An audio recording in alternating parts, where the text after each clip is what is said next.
Germany vs France highlights. The din that greeted the final whistle served as an exorcism.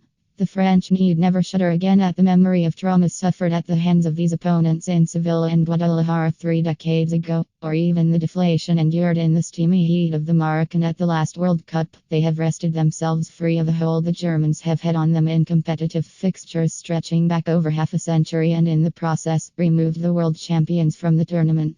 It was Antoine Griezmann, entirely appropriately, who skipped in delight at the head of the line of triumphant France players towards the home support on the Virage Sud at the final whistle, the victors leading the crowd in their version of an Icelandic hua before breaking away in frenzied celebration of their own.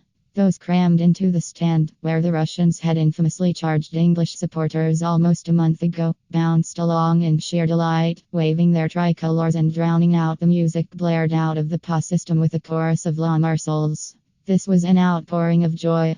Their team will trot out in St. Denis on Sunday as favourites to reclaim this trophy at Portugal's expense, potentially elevating the current crop alongside the iconic tournament-winning teams of 1984 and 1998.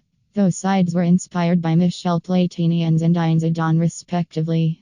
Already, Griezmann is threatening to gatecrash that pantheon of French greats. We're like little kids enjoying it all, the striker said. There's a whole country behind us and we have to give 100% for them.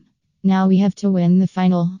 This success was a validation of the team's qualities. They had resisted stubbornly while Germany held sway before the interval, the world champions forever threatening to run riot even if they always lacked the required punch to make their domination tell.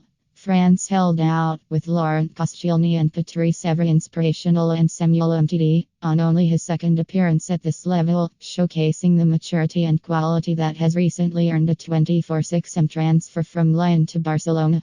But this was not all about blanket defense. There was pace on the counter-attack and bite up front. Germany, at present, crave a goal scorer as confident and assured as Griezmann.